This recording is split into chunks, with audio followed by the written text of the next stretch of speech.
Hello again. These are done, at least for now. Finally, my first ever Lego mechs. These were made custom from scratch over on Twitch over the course of 4 live building sessions, live design and building sessions.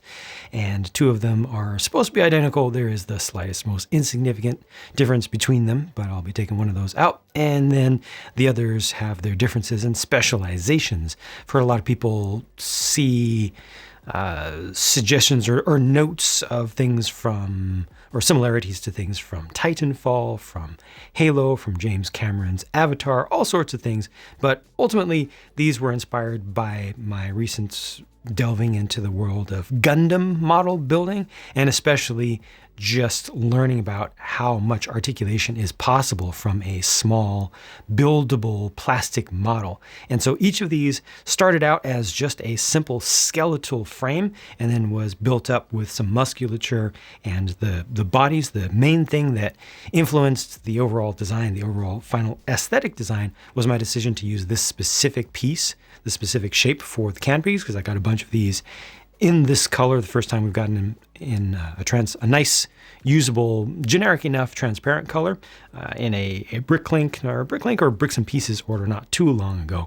And then from there, everything else just was kind of fit into place. I'm going to move these away and show you one of them up close first and demonstrate the articulation and everything. I believe this was the very most recent one that I did with suggestions of rail guns on the shoulders, and I did go completely symmetrical for that with the weapons. It just, I don't know, it's just something a little bit different. So these use the Mixels ball joint system, and I tried to orient the sockets and the ball joints themselves in such a way to get the most reasonable, usable articulation out of each. So I do have articulation here at the center, at the waist. So these are able to rotate around and also kind of shift side to side and angle front and back.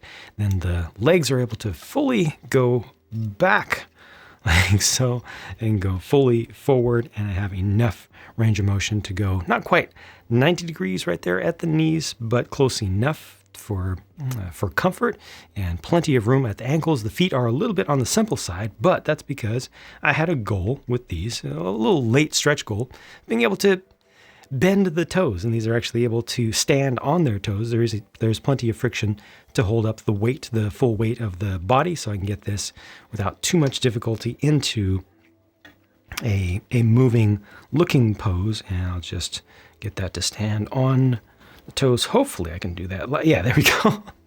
It doesn't take too much. I mean, obviously it is balanced, but it is able to do that. I am able to get it into some decent poses. I actually started out with a more complex frame, a more complex skeleton for this than I have now, but I had double joints in the knees, which gave this a lot more range of motion for the knees to start with. However, that made the whole thing much too tall. I didn't want to make it too huge. It's very easy when you're designing things with Lego to just go a little bit bigger, a little bit bigger, a little bit bigger, a little bit bigger, and then you get all these extra details in there, but then you end up with something that's, on a completely different scale than originally intended. I wanted this to fit a person inside of there, but not absolutely dwarf a human being. Now, I might eventually come back and make this, or make a larger mech at some point, but I'm not trying to turn my planetary defense force into a mech force. I just wanted to have these as an add-on, as one type of unit that's available for the force. This is obviously a combat unit, but I'll show you one that is a non-combat unit that's used for repair. The idea here is that there would be screens on the inside of this. I decided not to put stickers on this on the outside for now. I'm happy enough with just there's something good about how awkward that looks to me with it closed up, and I like these open studs used or that are part of the shields there. It adds a little bit of an interesting detail that to me just makes sense. The way that these shields are attached ultimately is just with a single battle droid arm, bent one, with the clips lined up right there for each pair. So there's one there, there's one here, the black one that you see, which just gives enough room to go around the figure and to hold the lower shield on. And then the rear shield is held on by a sequence of bar and clip pieces that ultimately just allowed me to get around to an angle where I could attach to a vertical or horizontal surface.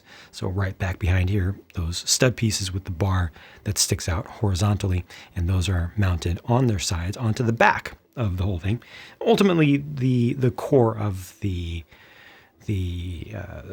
skeleton, the main functional skeleton of the thing, is used as the base to which everything is attached. And then I just added other things on top of that to give it more greebling and such. I'm very happy with how this turned out. The elbows on this have the old homemaker hand piece used, and that was part of the original double jointing that went with double jointing that was also used for the knees, and it just gives me the ability to bring the elbow and the forearm in a little bit more. The hands are definitely looking a little bit on the simple side, but that's because I didn't want the hands to look absolutely huge. I tried a number of other different options for hands that had a lot more articulation, a lot more features to them.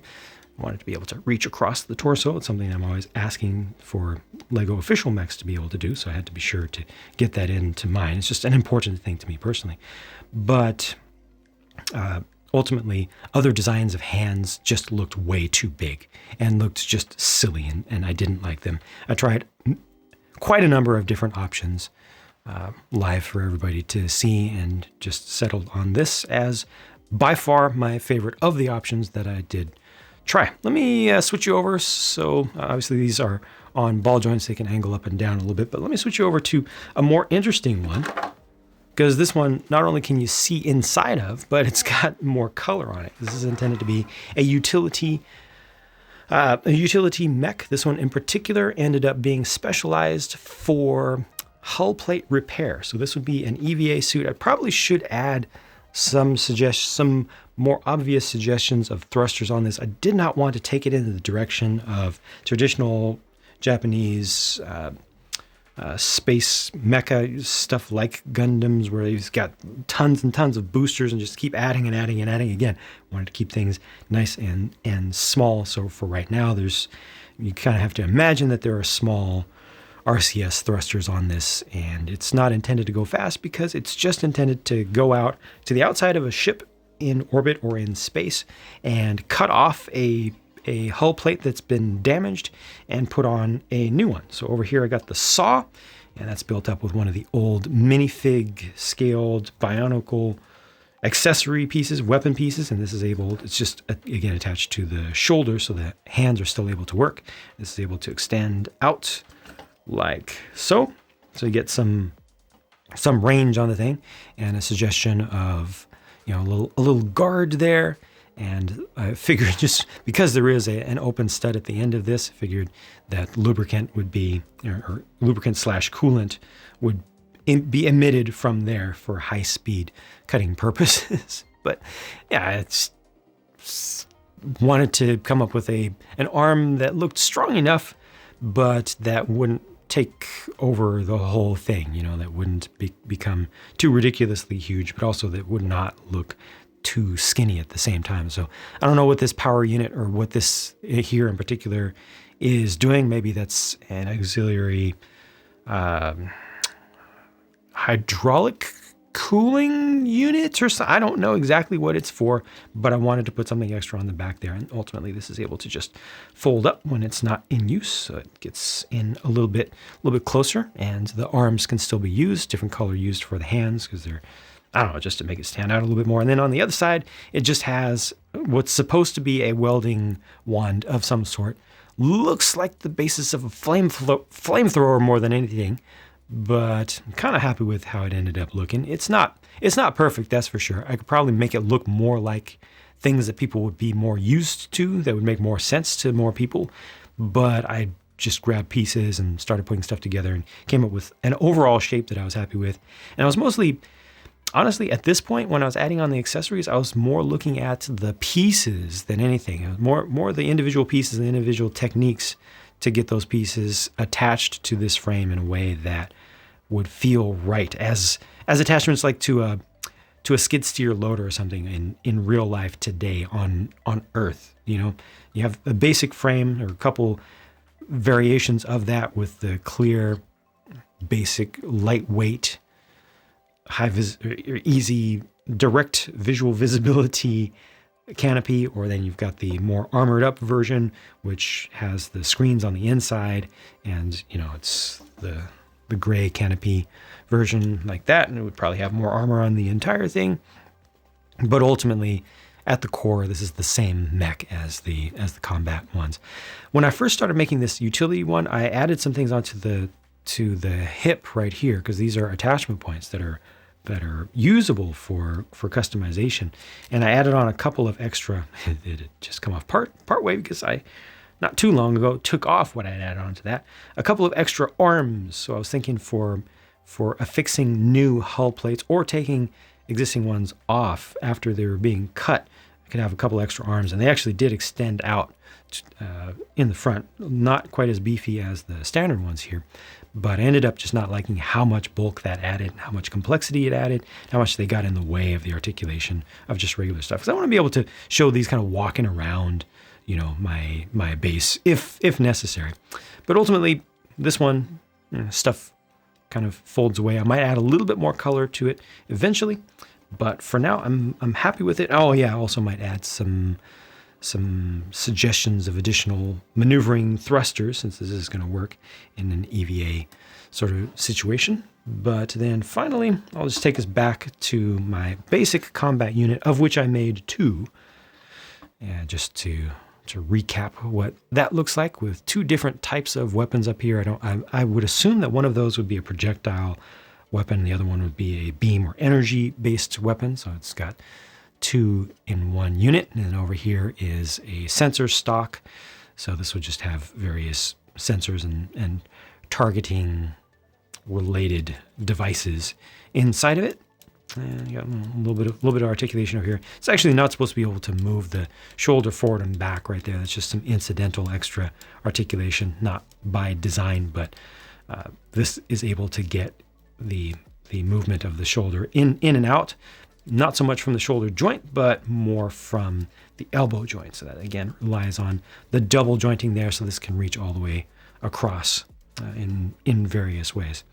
And yeah, overall, surprisingly, given that this was my first time doing a mech design, and I did it absolutely from scratch without any reference to other official Lego mechs or custom builds by designers who are actually good, I'm actually satisfied with how these turned out.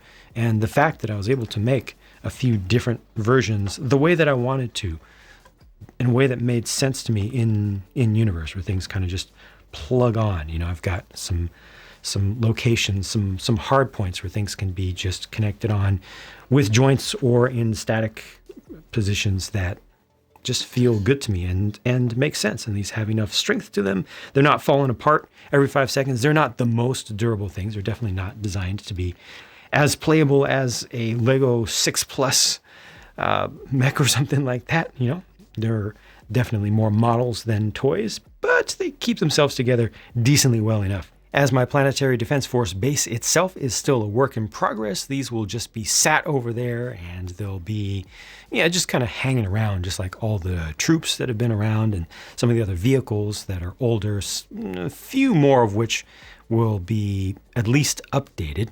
But yeah, for now, these aren't going to have jobs. They aren't going to be involved in any action poses or any, battle dioramas, because I don't have any battle going on right now, but I am doing a lot of stuff in the city, not so much related to the Planetary Defense Force base, but this was just a side project that I wanted to take on, and I'm glad that I did, because I'm happy with it, and it felt good to go through the process. But that's it for now. Thank you for watching. I will see you in the next video or live over on Twitch if you want to come around those parts. Take care. Bye for now.